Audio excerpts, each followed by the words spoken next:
YCP MP Mithun Reddy అరెస్టుపై పక్కా ఆధారాలున్నప్పుడే చర్య తీసుకున్నట్లు Janasena party Eluru incharge RTC zonal chairman Reddy Appalanaidu స్పష్టం చేశారు.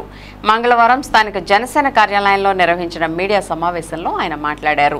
రాజకీయ ముసుగులో నేరస్తులు ప్రభుత్వాన్ని ఆక్రమించడమే కాకుండా ప్రజల అభివృద్ధికి అడ్డు తగిలేరని ధ్వజమెత్తారు.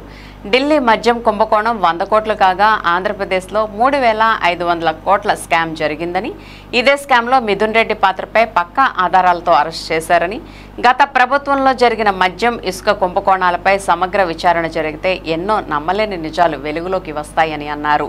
వైసీపీ ప్రభుత్వం 2019 నుంచి మద్యం మాఫియాతో ఒప్పందం చేసుకుని ప్రణాళికాబద్ధంగా రాష్ట్రాన్ని దోచుకుందని ఆరోపించారు. పాత పద్ధతుల మద్యం సరఫరా వ్యవస్థను నాశనం చేసి ప్రభుత్వ రిజర్వ్ బ్రాండ్ల పేరుతో వేల కోట్లు దోచుకున్నారని, ఈ డబ్బుతోనే గత ఎన్నికల్లో ఒక్కో జిల్లాలో 400 కోట్ల చొప్పున ఖర్చు పెట్టారని ఆయన పేర్కొన్నారు. ఇసుక స్కామ్పై ఈడీ దృష్టి సారించాలని డిమాండ్ చేశారు. ఇసుక లాభాలను మాఫియాలకు అప్పగించి వేల కోట్ల దోపిడీకి శ్రీకారం చుట్టారని, రాష్ట్రానికి వచ్చిన హాని మాటలతో మాయ చేయలేరని ఆయన స్పష్టం చేశారు. ఇప్పుడు కూటమి ప్రభుత్వం మంచి పాలన అందిస్తుందని, దాన్ని ఓర్చుకోలేక వైసీపీ నేతలు బెంగళూరు, చెన్నై, హైదరాబాద్లో కూర్చుని తప్పుడు ప్రచారం చేస్తున్నారని మండిపడ్డారు. వారే ప్రభుత్వంలో ఉన్నప్పుడు ఎలాంటి సంక్షేమ పథకాలు అమలు చేశారు, దానిపై చర్చకు సిద్ధమా అని, వారు చేస్తున్న దుష్ప్రచారం ప్రజల పట్ల అసభ్య సంస్కృతి రుద్దాలన్న కుట్రలో భాగమని అన్నారు. రాష్ట్రంలో హైటెన్షన్ వాతావరణాన్ని సృష్టించి అల్లర్లు రేపాలన్నా వైసీపీ నేతల కుట్రలకు తాము భయపడబోమని హెచ్చరించారు. శాంతిని భగ్నం చేసే ప్రయత్నాలను అణచివేస్తామని, ప్రజల మద్దతుతో ముందుకెళ్తామని పేర్కొన్నారు.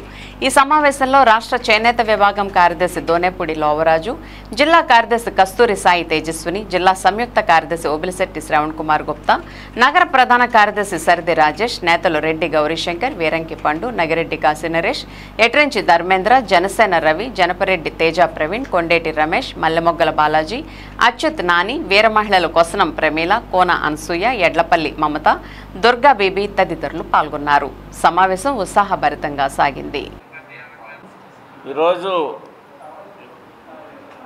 రాష్ట్రంలో ఒక మంచి సుపరిపాలన కొనసాగుతున్నటువంటి తరుణంలో గత ప్రభుత్వంలో చేసినటువంటి అవినీతి, దోపిడీని, లూటీని చట్టపరంగా రాజ్యాంగం కల్పించినటువంటి హక్కుల ద్వారా ప్రజాధనాన్ని దుర్వినియోగం చేసి లూటీ చేసినటువంటి వ్యక్తుల్ని, శక్తుల్ని ఎంక్వైరీ చేసి అప్పుడు వచ్చినటువంటి ఆరోపణల మీద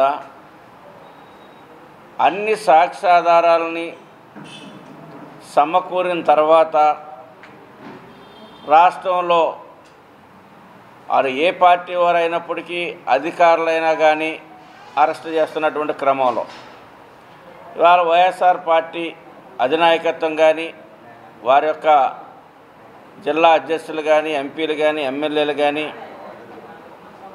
అక్రమ అరెస్టులు అని చెప్పేసి ఈ రోజున రోడ్డు ఎక్కి గగ్గోలు పెడతా ఉన్నారు.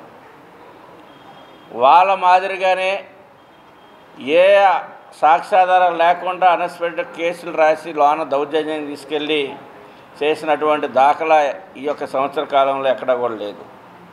అలా చేయాలనుకుంటే ప్రభుత్వం వచ్చిన 10 రోజుల్లోనో, 20 రోజుల్లోనో, నెల రోజుల్లోనో చేయొచ్చు. ఎందుకంటే పోలీస్ యంత్రాంగం ఎప్పుడూ రెడీగానే ఉంటుంది కనుక.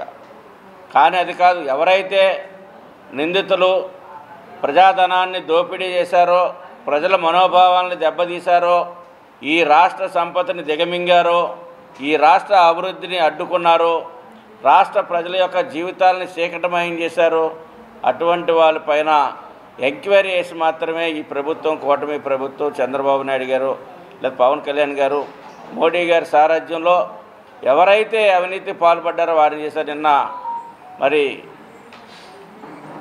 మన మిథున్ రెడ్డి గారిని అరెస్ట్ చేసేటప్పటికి అందరూ కూడా రోడ్ల మీదకి వస్తూ ఉన్నారు. ఇది వాళ్ళ నాయకులు. ప్రజలు ఎవరు రావట్లేదు ఇంట్లో, ప్రజలు ఎవరు కూడా ఇది అన్యాయం అని అంటలా. ఈ రోజున సుపరిపాలన అనేది చాలా అద్భుతంగా జరుగుతూ ఉంది. ఈ సుపరిపాలనకి అడ్డు తగులుతున్నటువంటి నాయకులు పోయారులే, దరిద్రం పోయిందని అనేటువంటి ఆలోచన ఉంది తప్పించి ప్రజలకి ఎక్కడా కూడా లేదు. ఇవాళ ఏదైతే ఆ రోజున మద్యం కుంభకోణం అనేది ఇవాళ ఢిల్లీలో ఏ రకంగా జరిగింది, అక్కడ ముఖ్యమంత్రి, ఉప ముఖ్యమంత్రి కూడా జైలుకి పోయారు. దాంట్లో కవిత గారు కూడా వెళ్ళారు. అక్కడ జరిగినటువంటి మాఫియాలో మరి రాష్ట్రంలో అప్పటి వరకు ఉన్నటువంటి డిస్టిలరీలన్నింటిని రద్దు చేసి వాళ్ళకు కావలసినటువంటి కంపెనీలని వాళ్ళకు కావలసినటువంటి డిస్టిలరీలను మాత్రమే రన్ చేసుకొని ఎక్కడా కూడా ఆన్లైన్ ట్రాన్స్ఫర్లు ఎక్కడా లేకుండా ఆన్లైన్లో మనీ ట్రాన్సాక్షన్ లేకుండా ఓన్లీ క్యాష్ రూపంలో తీసుకొని ఎక్కడెక్కడ పంచుకున్నారో ఆ డండ్లు ఎక్కడ ఏర్పాటు చేసుకున్నారో అనేది కూడా సిట్ అధికారులు ఎంక్వైరీ చేసి దాన్ని కూడా బహిర్గతం చేశారు. ఇప్పటికైనా వాళ్ళు సిగ్గు తెచ్చుకొని ప్రజల పక్షాన మంచి మాటలు మాట్లాడి మంచి సాంప్రదాయాల్ని మంచి విలువల్ని పెంపొందించాలి తప్పించి నరుక్కుందాం, పొడుచుకుందాం, చంపుకుందాం అనేటువంటి భాష ఒకరు మాట్లాడితే ఒకరేమో సీక్రెట్లో కన్ను కొట్టాలంటే ఒకరేమో నరికేశారండి అంటే ఇట్లాంటి అసభ్యకరమైనటువంటి కల్చర్ని ఈ రాష్ట్ర ప్రజలపైన రుద్దాలన్నటువంటి ఆలోచనతోనే ఈ రోజున వైఎస్ఆర్ పార్టీ ఇటువంటి దుష్ప్రచారం చేస్తూ ఉంది. ప్రజల్ని భయభ్రాంతులు చేయాలి, లా అండ్ ఆర్డర్ విచ్ఛిన్నం చేయాలి, ఈ రాష్ట్రంలో హై టెన్షన్ కల్పించాలి, గొడవలు జరగాలి, మర్డర్లు జరగాలి. ఇప్పుడు కూడా ప్రజలు ప్రభుత్వం చేస్తున్నటువంటి సంక్షేమ అభివృద్ధి ఏదైతే మౌలిక వసతులు కానీ ఉపాధి కల్పన చేస్తూ ఉంది ఆ మైండ్ని డైవర్ట్ చేయాలి, గొడవల వైపు మళ్లించాలి, అల్లకులాలు సృష్టించాలి అన్నటువంటి ఆలోచనతోనే ఈరోజు వైఎస్ఆర్ పార్టీ ఆ రకమైనటువంటి ప్రాపకాండ చేస్తుందనేది అందరికి అర్థమవుతుంది.